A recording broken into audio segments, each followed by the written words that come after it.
Okay, so again, welcome everybody. We are here to talk about genetics of bees because there have been, a lot of disturbances happen in the spring when we hear the talks like, oh, well, they're Africanized or they're not Africanized or they're aggressive bees or they're not aggressive bees. And so I just want to bring some awareness to the conversation, talk a little bit more about how bees got Africanized or what you can expect here in the big country. For those of you that are new to my practice, I'm Tiffany Harlick. I have a company called Hacienda Harlick Honey, and I offer beekeeping services. I do honey extractions, and I mentor new beekeepers. So I'm really glad you're here. And whether you're watching now live or you're watching the replay later, please feel free to reach out to me with any questions. I'm going to put my email in the chat so you guys can have it. And for those of you guys out there picking up your nukes, I know that you'll see it later, and I'm wishing you all the best today. So before we started, I just wanted to take a quick poll. How many of you guys feel like you have encountered aggressive bee behavior? If you just want to put a yes or a no in the chat, that's fine. Or if you want to unmute yourself, we're a small enough group, and that's no problem too. Yes, Georgia. Georgia for sure has. Okay. And then I also am just curious, how many beekeepers do we have in here? Is everyone a beekeeper, or are some of you just interested in bees?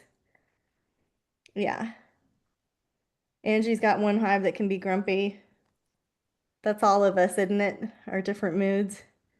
Yes, Mike. Okay. And then another question I thought I was just curious about is anyone feel like they know that they are allergic to bee venom? So bee venom therapy can be very healing, but some people are highly allergic, and I'm just curious, how many of you guys may be allergic to bee venom? Thanks, Kelly. I see your note. Okay. So the research says that 7% of people are allergic to bee venom, and I always just like to poll people to see if that resonates with anyone. All right, so let me go ahead and share my screen. I thought the first thing that we could look at today is a video from Tony Andrick about aggressive bees. I'm trying to share. And then you can decide if you have encountered aggressive bees or not. This is just a minute. Hmm.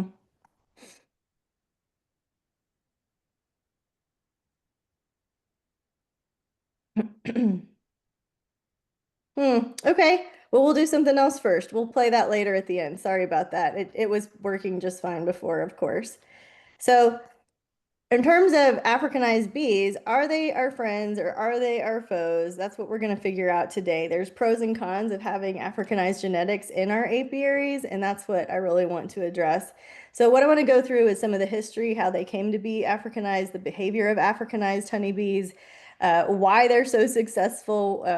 And then as a spoiler alert, Garrett Slater, who is an entomologist with A&M, he says that what he has seen is that over 80% of the genetics in Texas bees are mostly European, right? And so that we just don't find truly Africanized bees here. And so we need to understand genetics from a different place. We can't just broadly say, oh, they're aggressive or oh, they're Africanized. We need to kind of come from a more educated place than that. And so I want to offer some practical steps for managing some spicy hives. I interviewed a couple of different queen breeders and their commercial yards that you'll see as part of the solution for aggressive bees in Texas. And then I want to just point out, are they actually some of the good guys? So if you find a feral colony, I also want to just assuage some fears right off the bat. Like if you walk up on a colony that's swarming or a colony that has already put their wax frames together, are you in danger?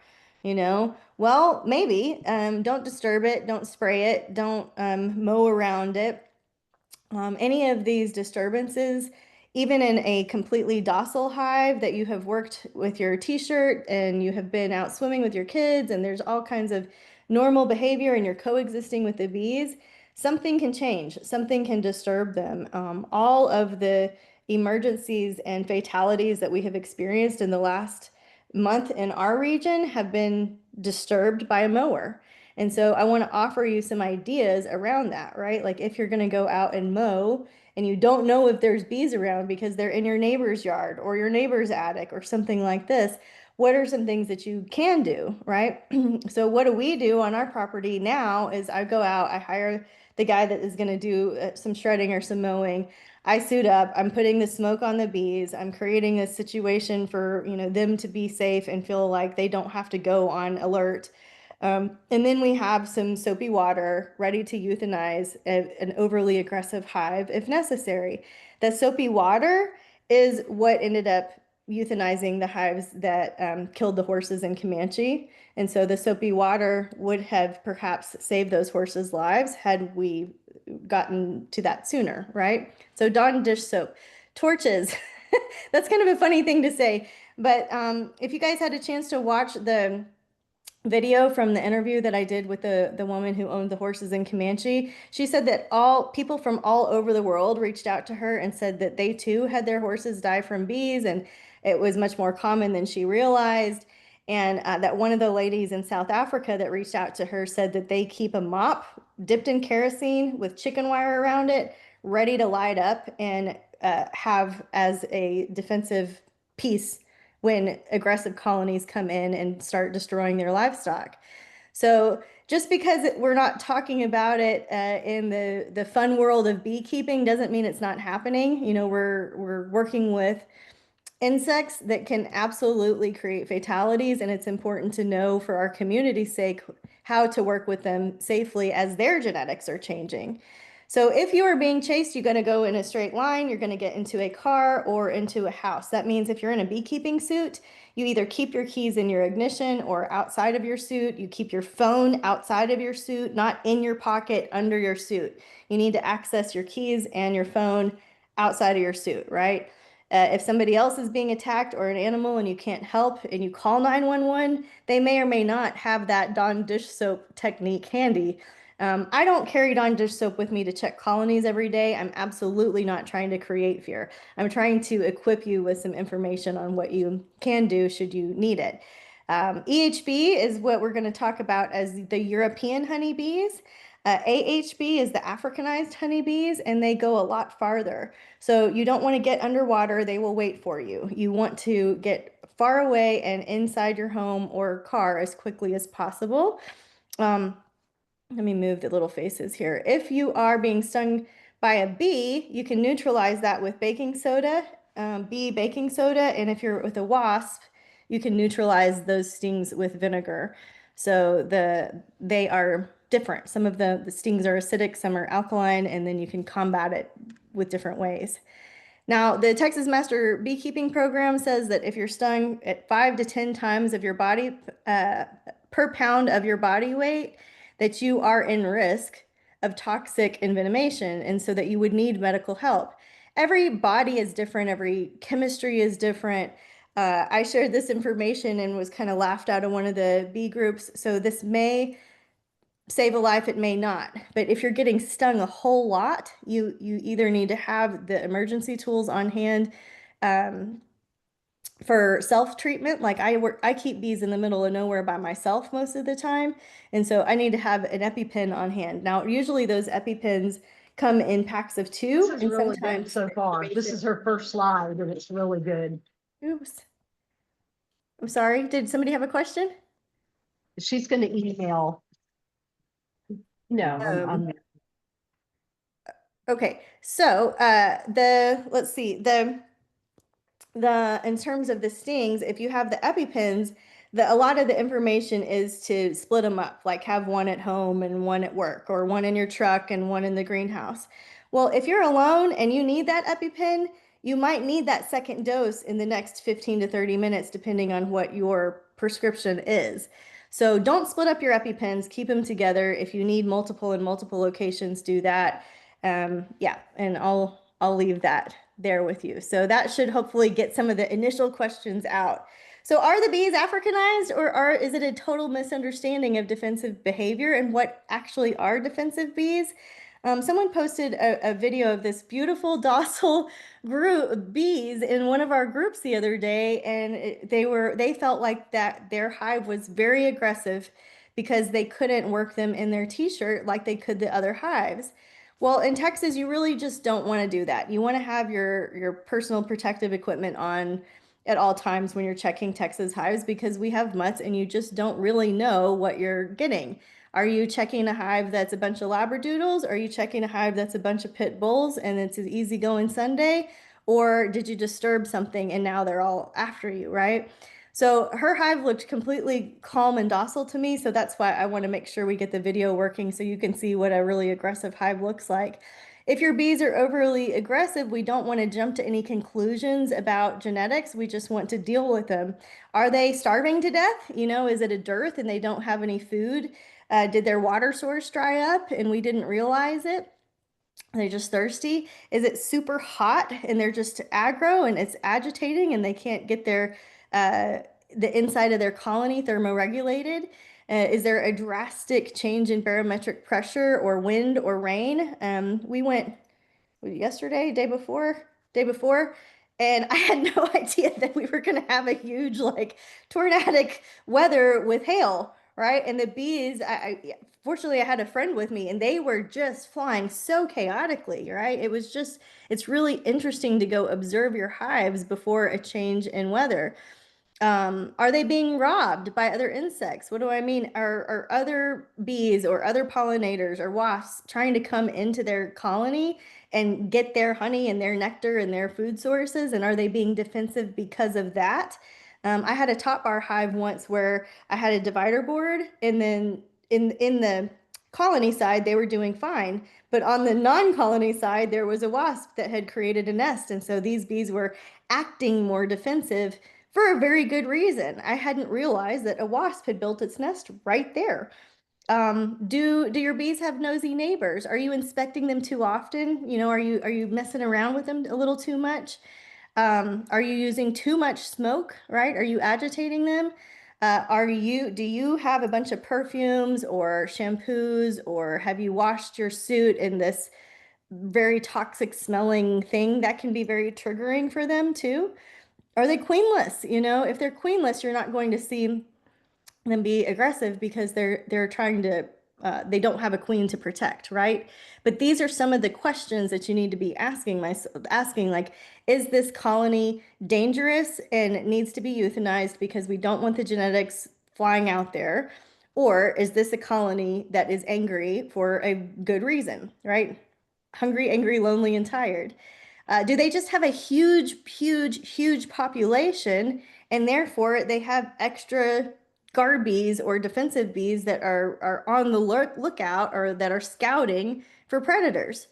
So the main thing is the noise vibration, like mowing, that is going to disturb them. That doesn't mean that you have bad bees or that they're angry bees or that they're overly defensive. They're just bees being bees. And so we have to be better keepers, right? There's a book is it her name, Mary Ten Ponies? And she says there's no problem horses, only problem riders.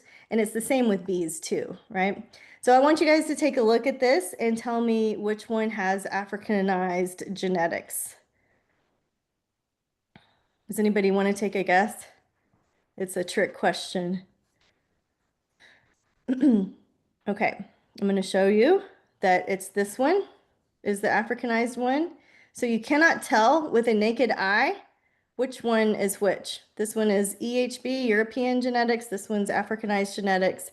And yes, they are 10% smaller, but you would need to, the only way you can tell is if you have genetic testing or morphometric testing to really tell. And the genetic testing has been frowned upon. So a lot of the genetic testing that we have up until this point has really not been good genetic testing. It's like taking a 23andMe test and saying, yeah, they're Scottish, right? We're going to have all kinds of Scottish problems because they're Scottish. Well, the genetic testing didn't say they're 1% Scottish and Scottish and defensive. They're 99% Scottish and defensive. They're 99% Scottish and docile, right? It didn't convey enough info. It just said, yeah, there's some Africanized genetic material in this bee. Okay, that doesn't give us all the info that we need to make some breeding decisions. So morphometric testing is just size testing. So it's just measuring the body parts. Um, you want to sound like a smart beekeeper. You don't want to go up to a colony and say, "Oh, this one's smaller. This one, they're probably Africanized because this is a smaller bee." You can't tell with the naked eye, so just don't make that mistake, right? And just because they are aggressive doesn't mean they are Africanized. I'll say that a bunch. So here's a couple of here's a map that we can look at. So what are they? What are the Africanized bees? Yes, they came from Africa, over into Brazil, right? And I think that's my next slide. So I think I got a little ahead of myself here. But the honeybee suite says, think of it this way. If you cross a poodle with a collie, you get a dog that isn't a poodle and it isn't a collie. Now, your cross could look like a poodle, bark like a poodle, have curly hair like a poodle, but it's not a poodle, right? It's a totally different breed, right? And that's what we have here is a totally different breed. So Apis mellifera scutellata is the Africanized or the African subspecies that migrated to the United States through Brazil. We're going to see that. And yeah, that's our honeybee is Apis mellifera mellifera, the European honeybee that we tend to talk about managing. So this is the map. This is where they came from. This is where they got up into, and this is what we're talking about now. So, how did this happen? Dr. Kerr was a Brazilian geneticist, entomologist, and in the 50s, he said, hey, Brazil has one of the lowest amounts of honey production in the world. We need a better species of bees to create a better honey producer. So, what genes do we need in our local Brazilian bees to create better honey production so that Brazil can have better honey production? So in 56, he secured some queens that were known for high honey production. Some of the sources say Tanzania, some don't. This Africanized Honeybees book is a great resource if anybody really wants to dig into this subject. But right, they expected that they would lose their defensiveness and that they would increase their productivity, but that really wasn't what happened. What happened was that in this area, in this region, Sao Paulo, it said that one of the groundskeepers removed the queen excluders. Now, again, different resources say different things. So was this on purpose? Was this an accident? Is that what even happened? I don't know. But the main storyline is that the queens, 26 queens escaped Sao Paulo, Brazil, and started colonizing South America rapidly. Not clonized, but colonizing South America rapidly. They could go up to 300 miles a year. And so by 1990, they enter the States, right? That's a really fast expansion. And so what is it that makes them so super successful? They are said to have been one of the most successful invasive species in modern history. And that's a pretty big statement. So what makes them successful is they swarm well. Their drones are better performers. They abscond. They have stronger genes. Their queen development time is shorter. They have usurpation skills. Their nest selection is different. I think you're going to find that interesting. And there's a defensiveness to them. And again, aggressive doesn't mean they're Africanized. They're actually highly unlikely to be, according to our main researcher in Texas, who's Garrett Slater. So for this, right? So he said that anybody can reach out to him with extra questions. He was very helpful in helping me put together this little talk. So well, I'm going to go through each of these. If you guys have questions in between, just let me know. Why were they so successful? Why were they so successful in getting into the States? Well, an Africanized swarm is going to swarm 4 times more than a European swarm. So an Africanized swarm is ready to get their genetics out. They're going to keep casting swarms. So depending on where you guys are with your bee education, right, a swarm is the way that a honeybee colony will reproduce itself. It will split itself. It will take the old queen and 2/3 of the bees and go off to a new location. So when you're seeing swarms out there that haven't built yet, right, They're on their way, but they have left behind a new queen and part of their colony. And so now they're splitting themselves and their genetics are out there in the world. So an Africanized colony is going to do that 4 to 12 times a year, which is a lot. And a European colony will do it every 1 to 2 years. So there's a lot of nuances with that. They may cast a primary swarm and a secondary swarm. There is much more detail we could go into about it, but what we need to know is that the growth rate in the Africanized swarms is so much, so much faster than the European breed, right? So the Africanized drones are produced earlier. They produce more drones and they have more dominant genes. So if you breed if you have a European drone and an Africanized drone and you breed them, right, the Africanized genes are going to express more. They're going to dominate. This means that our drone congregation areas, the areas where all of the drones are hanging out in the skies, this means that their genetics are going to be ensured to overcome anything that's going on locally, right? So if you got a Labrador bar and the pit bull walks in, it's like all the pit bull's genes are going to overpower all of the Labrador genes. So we have, bees open mate. Yes, they do. We do have artificial insemination in the world of beekeeping, but they're open mating. And the queen only mates. She's only viable to mate in her first 1 to 2, sometimes 3 weeks of life. So she's going to go on one mating flight, mate with 12 to 14 plus perhaps more drones, and she's going to receive that genetic material that she will create her eggs with for her entire life. She goes on that one mating flight. So where she mates and who she's mating with does matter, right? So we're gonna I guess give a nod, right, to the commercial operations because the commercial operations, depending on what type of genetics that they're producing, they're controlling the airwaves with those genetics, right? That makes sense.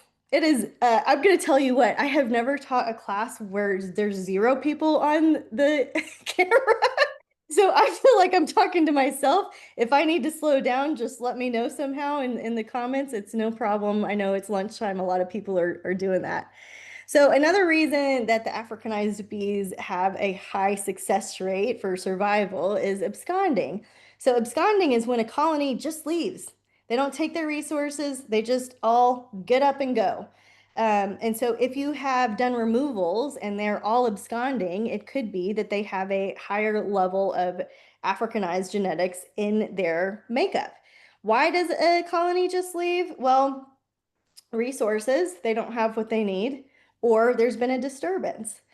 Sometimes the bees will, if you remove a colony, the bees will think that it's the queen's fault, like something's wrong here, she's done something wrong, we need to supersede her, or there's just something isn't right, and we actually don't want to live at Hacienda Harlech, and we want to fly away. That has happened to me within the last couple of weeks. But it is a migratory behavior. It is helpful for the bees that are trying to grow their species, and it increases their colony survival. So that's why they do it. Another reason for their success is the shorter queen development time. So the queen is going to only take 14 days. The Africanized queen is only going to take 14 days to emerge from her cell versus 2 days longer for her European counterpart. So when the first queen emerges, right, she is going to kill the other queens and she's going to be the queen bee. She's going to live. It's called matricide when she's killing the other moms. And so this gives the Africanized genetics a really big advantage in taking over other colonies because they're able to produce queens quicker and they're able to do usurpation, which I'm going to talk about, I believe, in the next slide. The workers, it takes them a little bit shorter to hatch and the drones are about the same. But overall, they can mate faster, quicker, and get their genetics out in a more efficient way.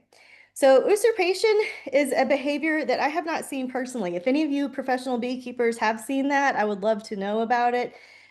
What it is, it's like you have an Africanized queen who has a little ball of her workers around her, right? And they take this little tiny baby swarm and they decide that we are going to take over this perfectly good colony. So that you'll see this tiny little ball and it'll land on the outside of one of your hives. And the worker bees from that little tiny ball will go into the hive and kill the current reigning queen. Okay. Then they're going to be queenless. So the new queen will go in and take over before they have a chance to do anything different about it, to make a new queen. So they'll accept her. And this is what usurpation is. And so the point of that is that now it's really easy for them to just go into an existing colony. They've built out wax, there's brood there, and it gives this little tiny Africanized colony a huge advantage to spread its genes. So, oh yeah, there's some speculation that the Africanized colonies can smell a failing colony through their queen mandibular pheromones, and that is an area that I understand needs a little bit more research, but I thought that was kind of interesting. So, another one is nest selection. European honeybees, they set up in a tree. They were developed in Europe. They're cold weather bees. They almost never nest underground. So if you're seeing bees in water meters, those are underground bees. The bees that absconded in my apiary were water meter bees that were underground. So already it looks like that's an Africanized trait. And then the absconsion is another Africanized trait. So they just did what they wanted to do. They were bees without my help, right? The good thing is that we kept the homeowner safe, the dog in the yard safe, the neighborhood safe, and we relocated them where they then chose to continue to relocate. But the European honeybees, they also have a larger cavity. They want their nest about twice the size of what an Africanized nest needs. So the Africanized nests, they're tropical bees. They're tropical weather bees. They set up outdoors. You'll see them with an open nest. You'll see, I keep saying frames, but I want to say combs. If you see like combs that are open air, those are bees that have adapted to tropical hot weather, right? Okay. Are they more defensive? Well, defensive is not offensive. The Africanized bees evolved with a lot more predators. The hot weather bees evolved with a lot more disturbances into their hive than the cold weather bees did, right? So they are better equipped. The hot weather bees are better equipped to survive attacks because they are going to be on it. You know, they're going to be ready. They don't want to be disturbed, and it's in their chemical makeup that they evolved with a ton of predators, and they know what to do about that.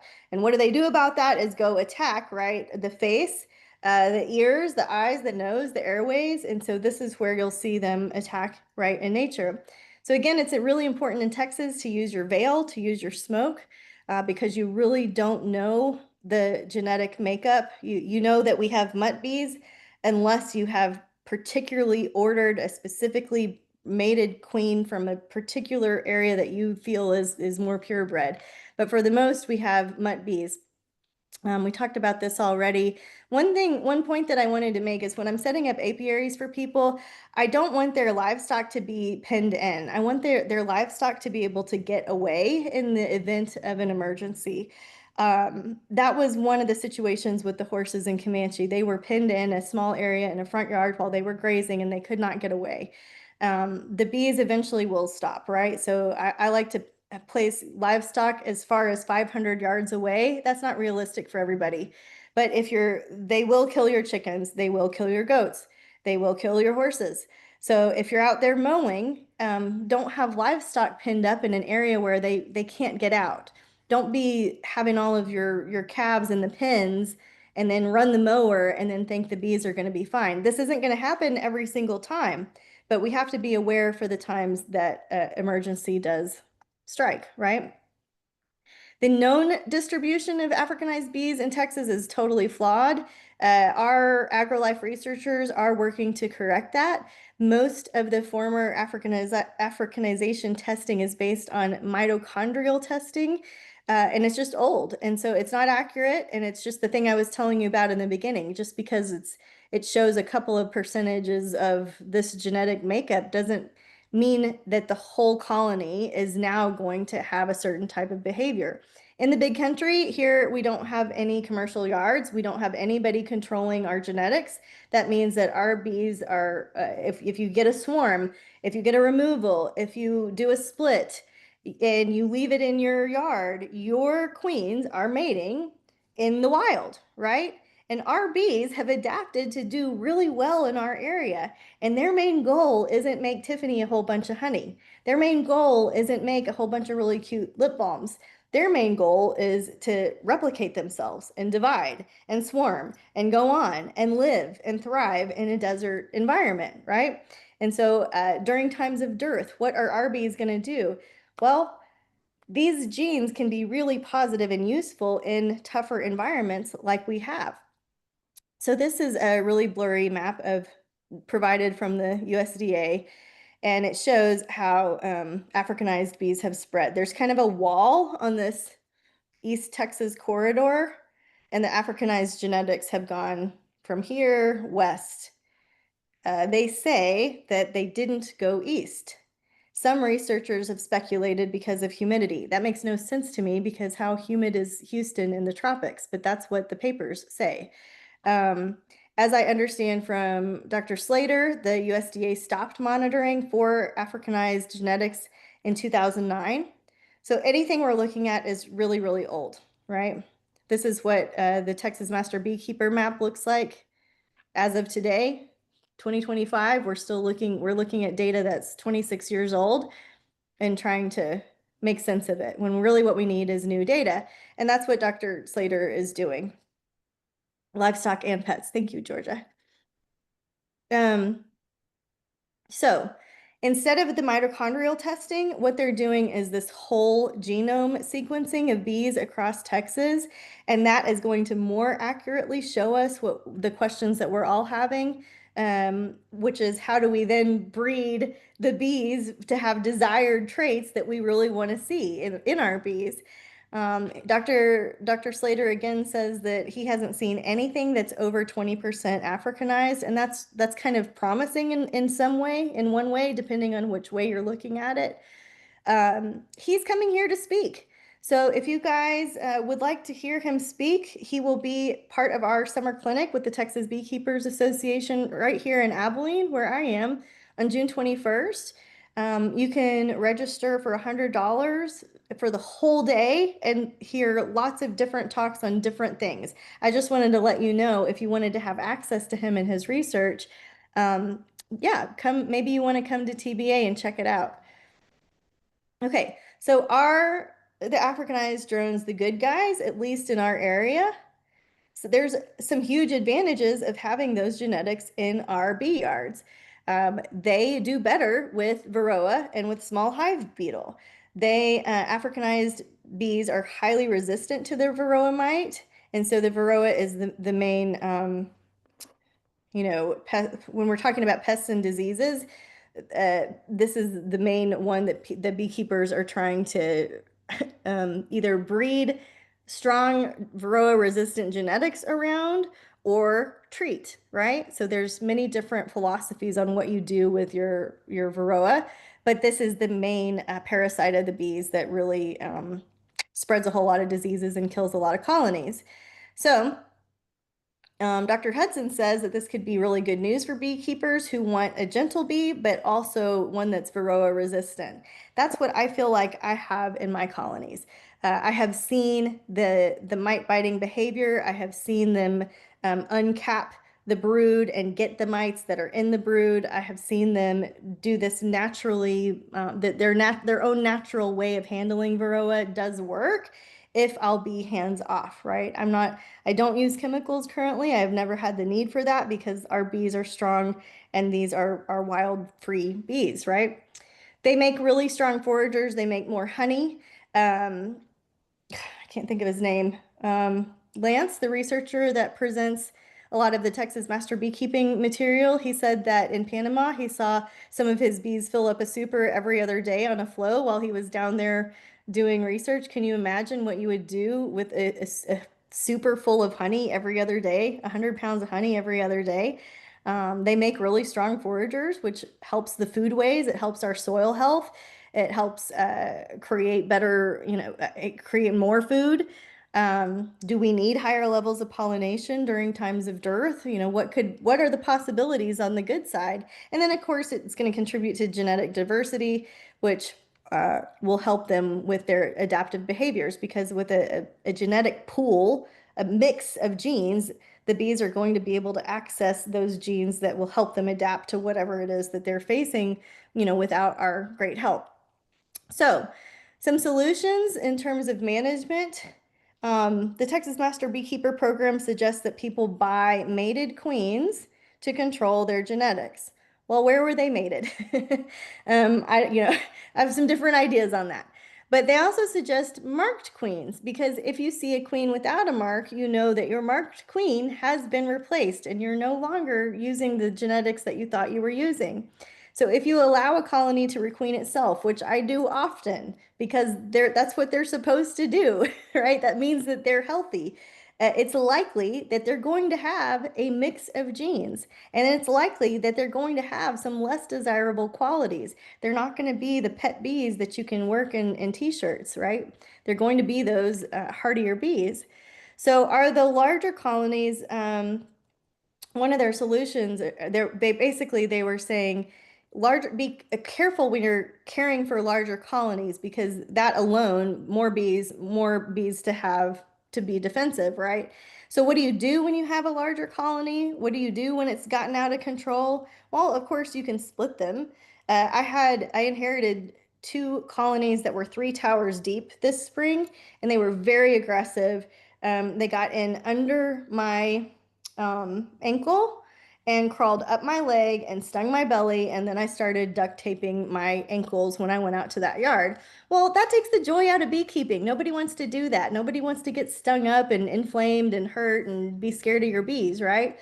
So with those colonies, I broke them down significantly. I gave them 1.5 frames of brood, and I turned one colony into 8 colonies. They still had plenty of resources. They all made it just fine. I bought a bunch of expensive queens. They didn't want those queens. They made their own queens. So it's a big experiment, and you'll do what works best for your colony. But these are the things that your beekeepers are thinking through, right? So, with larger colonies, they're less likely to accept a new queen. So that's another reason to break them down to where they're needy, they're hungry, they have to have her. They're not going to make her herself. They need your help. And another strategy the Master Beekeeper program says is to do a manual release after a week. A lot of the material will say 3 to 5 days, but they're saying make sure that they really, really, really want this queen and they want her to live. That can be kind of danger zone, especially in Texas, especially if she's in plastic or metal and it's really hot outside. You run risks with that. So get with your beekeeper before you make those type of decisions. So the takeaway here for solutions and management is to requeen a colony that has become too aggressive for you to enjoy your beekeeping. They need a new queen, right? Or you can split them before they become too large. Okay. What else can we do? This was kind of a fun thing for me to learn too. You don't want to put aggressive or Africanized bees that you feel have become aggressive on pallets on the ground. You want to keep them about 8 feet away from each other. The closeness of the aggravated colonies is what's problematic because it juices up the other colonies. So, you can't down here, you can't put the genie back in the bottle. You want to approach your colonies with smoke. You want to suppress their alarm pheromone. You want to make them think maybe there's a wildfire coming. I better stock up on honey and go back and you want to use the smoke to herd them down into their honey stores to stock up on a little bit of a snack.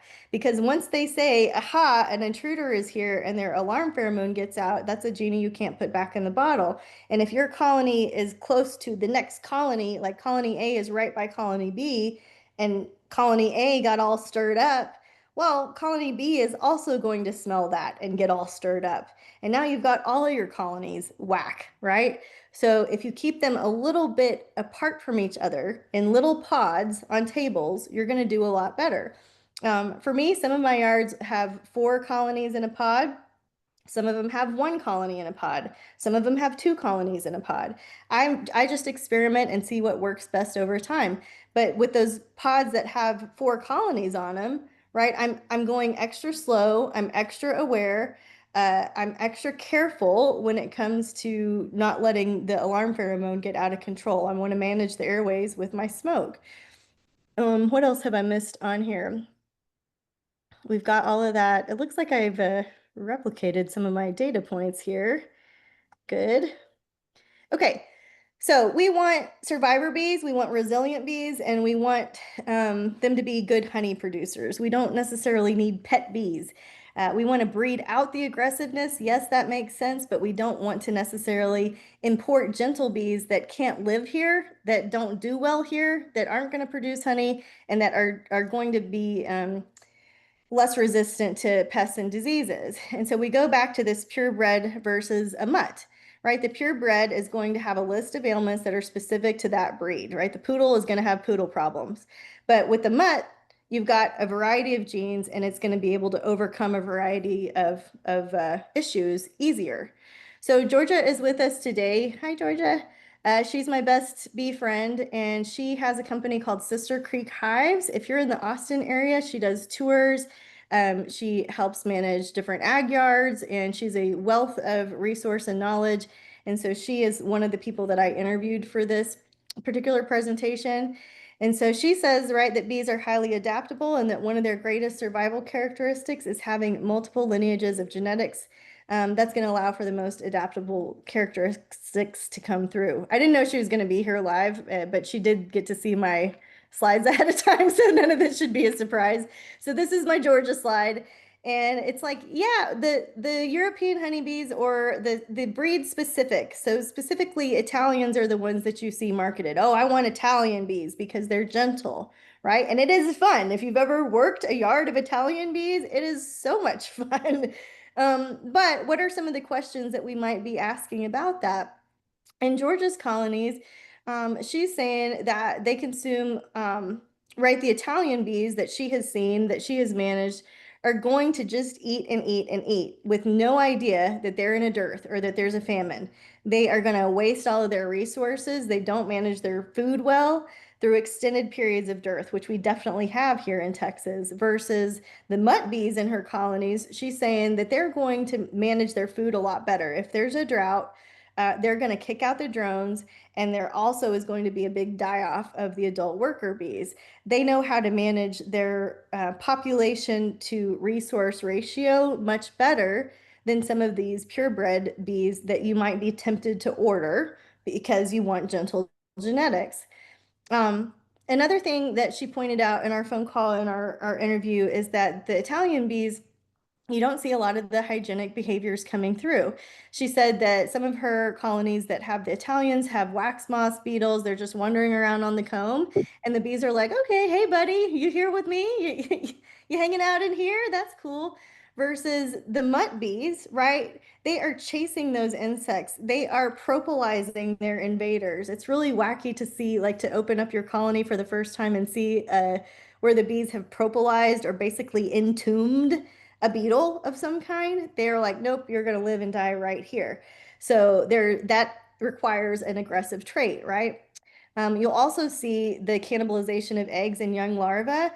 That goes up in the mutt colonies because they are managing their resources and they're managing their pests and diseases, right? They're getting in there and eating the mites, and they are doing the thing that needs to be done to keep colony health thriving.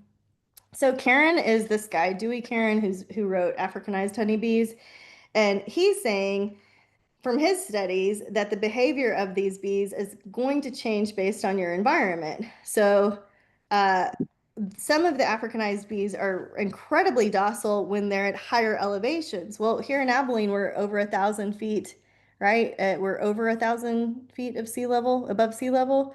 And so, what is high level elevation versus what is lowland? He's just saying in his research that the elevation had more to do with the attitude change than anything else. So I thought that was kind of an interesting and curious finding. Ernie Welch is a Texas queen breeder here in Texas. He's known for his gentle genetics, and I love messaging with him. He's given me permission to use this. He's just a great mentor, really down to earth, solid guy. And he just says, I try to work with nature, which I love. And they go through a couple of hundred colonies. They hand select queens to give to their queen breeders, the people that they're going to then sell queens to that will then breed. What is Ernie looking for? He wants calm bees, just like the rest of us. He wants productive bees, the ability for them to go collect nectar and come back. Um, He's looking, did they keep the hive healthy? Are they healthy in mid-August when there's no food? How are they coming out of winter when there's no food? And then in mid-February, he says that they're going to pick six to 10 of that year. That was the best of the best out of a couple of hundred hives. And he's just going to use those 6 to 10 colonies to work with for his breeders. He says he's never bought a queen. And that he believes in open mating and that nature is going to provide more diversity than we can manipulate. And that's his opinion. And I agree with it. But there are many opinions and many beekeepers and many different ways to handle these questions that have come up.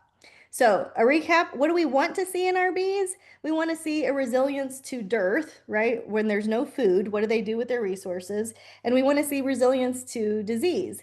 We want cool, calm, collective bees. We want gentle bees. We want them to produce honey. We want all the best of the traits and none of the worst traits. The hygienic behavior is mite biting, grooming each other, uncapping I said behavior, well, uncapping behavior, yes, in the brood nest. But all of these things, even if we got the perfect bee, still leaves us with some questions that Georgia helped identify. And so, thank you, Georgia. She said, how quickly can these adaptive behaviors emerge in a colony? I asked 6 people, I got 0 responses.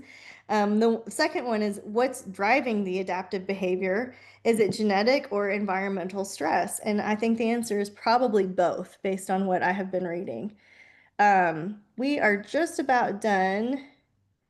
Any takeaways and questions before I try to pull up that video again? I think you'll enjoy it.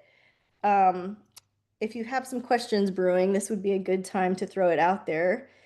But in terms of wrapping up, some of you guys saw that I did an interview with Bailey. Bailey's the young woman whose horses were killed by bees earlier this month. And the interview ended up being about 30 minutes. And so I didn't want to take class time. So I will put the link for that for you to watch. She just went through the horror of it all in a really straightforward way. And so again, these are things that she could have helped her horses had she had the soap water on hand. They were mowed that morning. The neighbor was mowing that morning. Um, Les has a story. Our teacher and mentor and colleague, Les Crowder, love his work and I love his stories. And one that he tells regularly is about a doctor who is a beekeeper, and he just went out to check the bees just one last time, before the sun was setting, and there was a storm off in the distance. And he's painting the picture that this is not the right time to be checking your bees. And this normally docile group of bees attacked him. His wife came out and had to throw a blanket on him. They had to call 911. Maybe Georgia, you remember the story better than I do, but essentially it was a very dangerous situation just by looking at the bees at the wrong time. You need to have your protective equipment on. You need to have your smoke going. You need to not check when it's storming out or when at the very, very end of the day is our least favorite time to be screwing around in the colony and checking bees. This little tiny bee will give her whole life, her stinger, to try to kill you to save her colony. She's not a mean bee. She's not an aggressive bee. It's a defensive characteristic of the superorganism. But the point of Les's story is never lost on me, which is you can have a whole lot of fun with beekeeping and make one little mistake and it'd be a total change of direction. Same with horses, right? You could have the same horse, the same ride, the same trail ride, and just be gentle and easy. And then one day a jackrabbit pops out at the wrong time and the horse kicks and you fall off and it's a whole different story and it changes how you feel about riding. So you want to be smart on it, a step ahead as you are mowing and as you are beekeeping. So let's see. I'm Hacienda Harlick Honey on Instagram, YouTube, Facebook. I've got a newsletter. I have an Adopt a Hive program. So when I go out and rescue colonies that would otherwise be euthanized, that are just kind of in the wrong place, wrong time, we adopt those. We put them in our sanctuary, our bee sanctuary out at Hacienda Harlick, which is between Cross Plains and Cisco. And so some people will like to support that type of work so that I don't have to charge the people that I'm removing from. And when you subscribe to the Adopt a Hive, you get some honey, some lip balm, some salve from that hive. So if that is a way that you would like to support this type of work, this is a great, easy opportunity to be a beekeeper without having to suit up and sweat in the hot Texas sun and get stung up and go through all of the things that us crazy beekeepers do. I do offer retreats with a beekeeper for the day, and if you just want to shop for some honey and some fun stuff, check out HaciendaHarlock.com. I am going to try to pull up that video for anybody that wants to hang out a little bit longer. These are some of the resources that I used. I'm happy to share in my slides. And thank you for the challenge of teaching with no videos. If anybody has some questions, please let me know in the chat. And I would love to hear from you guys. Hi, Kelly. Putting a face with a name there. All right. Feel free to unmute yourselves if you want to discuss anything too.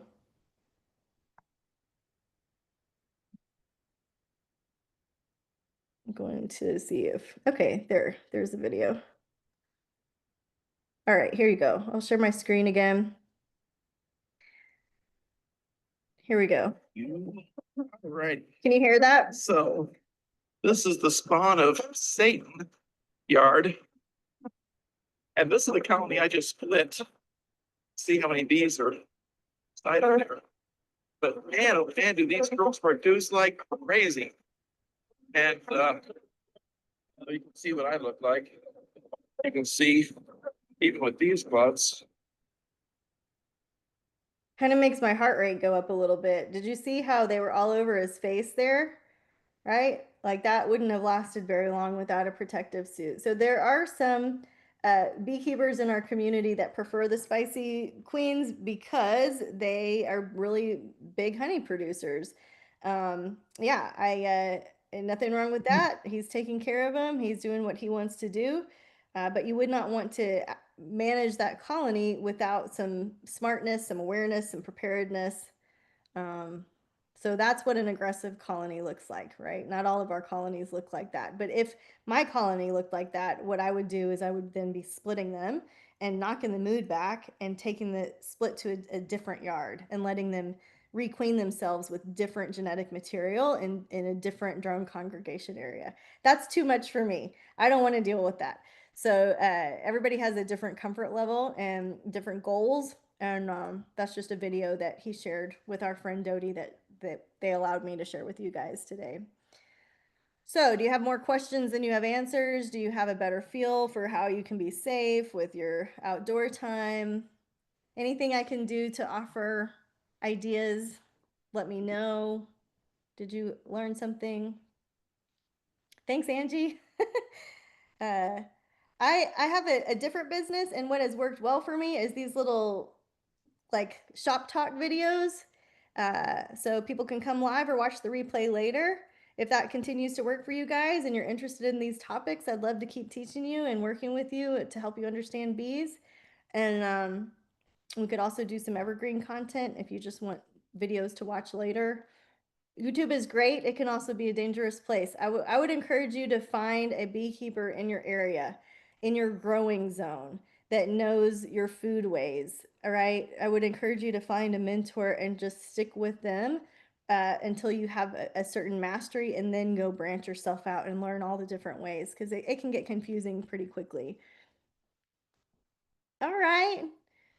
Well, guys, I love you so much. Thanks for being here. I appreciate your interest. I hope you learned something. You know, the main takeaways are that you are safe. It's safe to do beekeeping. And also, what do you do when they get out of hand? And also, don't be part of the conversation that says, oh, they're Africanized, right? Like they may or may not be. They probably have something to do with that, but that's not what is making them aggressive, right? So, okay. Love you guys. Have an awesome rest of your week and happy beekeeping.